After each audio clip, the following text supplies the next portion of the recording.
కోటలో తెలుగు పార్టీ అధినేత రాష్ట్ర ముఖ్యమంత్రి నారా చంద్రబాబు నాయుడు 75వ జన్మదిన వేడుకలు టీడీపీ తిరుపతి జిల్లా మైనార్టీ అధ్యక్షులు షేక్ జలీల్ అహ్మద్ ఆధ్వర్యంలో ఘనంగా జరిగాయి.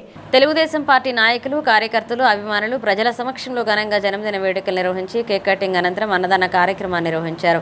ఈ కార్యక్రమంలో పలగాటి భాస్కర్ రెడ్డి, నెల్లూరు మోహన్ రెడ్డి, తూపిలి రాధాకృష్ణారెడ్డి, దారా సురేష్, మర్రి పోలయ్య, సంశుద్దీన్, కోకర్ల మధు యాదవ్, జితేందర్ రెడ్డి, కందల బాలకృష్ణయ్య, నౌషద్, నాయబ్, బాబు, సిద్దప్పారెడ్డి, పోలమ్మ, సుహాసిని పాల్గొన్నారు.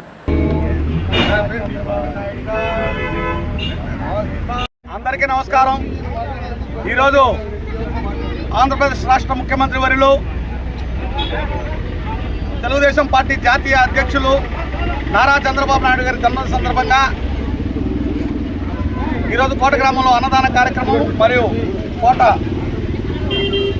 పట్టణ ఆధ్వర్యంలో అన్నదాన కార్యక్రమం, కేక్ కటింగ్ కూడా జరిగింది. ఇప్పుడే నారా చంద్రబాబు నాయుడు గారు సుదీర్ఘ రాజకీయ అనుభవం, 70 సంవత్సరాల్లో 45 సంవత్సరాల పాటు రాజకీయ అనుభవం మరియు ఉమ్మడి ఆంధ్రప్రదేశ్లో 9 సంవత్సరాల పాటు ముఖ్యమంత్రిగా చేసిన ఘనత ఒక నారా చంద్రబాబు నాయుడు గారికే దక్కింది. రాష్ట్రం విడిపోయినాక తొలి ముఖ్యమంత్రిగా నారా చంద్రబాబు నాయుడు గారు ముఖ్యమంత్రి పదవి చేపట్టడం కూడా చరిత్రలో నిలిచిపోయే విషయాలు. ప్రతిపక్ష నాయకుడు కూడా సుమారు ఉమ్మడి ఆంధ్రప్రదేశ్లో 10 సంవత్సరాల పాటు ప్రతిపక్ష నాయకుడి పాత్రను పోషించిన వ్యక్తి నారా చంద్రబాబు నాయుడు చరిత్ర. ఆయన రాజకీయ 40 సంవత్సరాల సుదీర్ఘ రాజకీయ చరిత్రలో అన్న ఎన్టీ రామారావు గారు స్థాపించిన తెలుగుదేశం పార్టీ సమాజమే దేవాలయం, ప్రజల దేవుడు.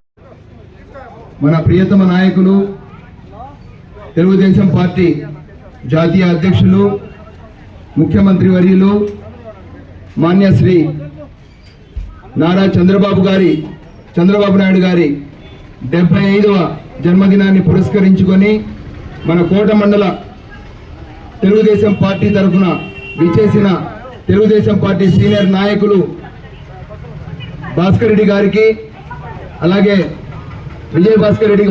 వాకా విజయ భాస్కర్ రెడ్డి గారికి, నెల్లూరు మోహన్ రెడ్డి గారికి, తూపిలి రాధాకృష్ణారెడ్డి గారికి, జితేందర్ రెడ్డి గారికి, అలాగే మిత్రుడు మధు యాదవ్ గారికి, మైనార్టీ సోదరుడు మస్తాన్ బాయ్ గారికి, నాయబ్, నౌషద్, ఇతర ఎంపీటీసీ సభ్యులకు, కోటారెడ్డి గారికి, అలాగే మా మిత్రుడు మధు యాదవ్ గారికి, ఇతర నాయకులందరికీ కూడా నా హృదయపూర్వక నమస్కారాలు, ధన్యవాదాలు. గతంలో తెలుగుదేశం పార్టీ స్థాపించిన తర్వాత తెలుగువారి ఆత్మగౌరవాన్ని ఢిల్లీ పీఠం దద్దరిల్లే విధంగా ఢిల్లీ దాకా తీసుకెళ్తే మన ప్రియతమ నాయకుడు చంద్రబాబు నాయుడు గారు తెలుగువారి ఆత్మగౌరవాన్ని ప్రపంచ నలుదిశలా చాటి చెప్పే విధంగా, అలాగే తెలుగువారిలో ఆత్మవిశ్వాసాన్ని నింపే విధంగా తీసుకెళ్లిన ఘనత చంద్రబాబు నాయుడు గారికి దక్కుతుంది. అలాగే గతంలో కేవలం ఒక చారిత్రాత్మక నగరంగా ఉన్నటువంటి హైదరాబాద్ నగరాన్ని ప్రపంచ వ్యాప్తంగా తొంగి చూసేలా, గర్వపడేలా చేసినటువంటి వ్యక్తి, ఒక ఐటీ హబ్గా క్రియేట్ చేసిన ఘనత చంద్రబాబు నాయుడు గారికి దక్కుతుంది. అదేవిధంగా అప్పట్లో విజన్ 2020 అని, ఇప్పుడు విజన్ 2047 అని, అంటే 25 సంవత్సరాల తరువాత కూడా ఆలోచించే వ్యక్తి, ఏకైక ముఖ్యమంత్రి ఎవరన్నా ఉన్నారంటే ఈ భారతదేశంలో ఒక్క చంద్రబాబు నాయుడు గారు మాత్రమే ఉంటుంది. అదేవిధంగా ప్రతి ఒక్కరికి ఈరోజు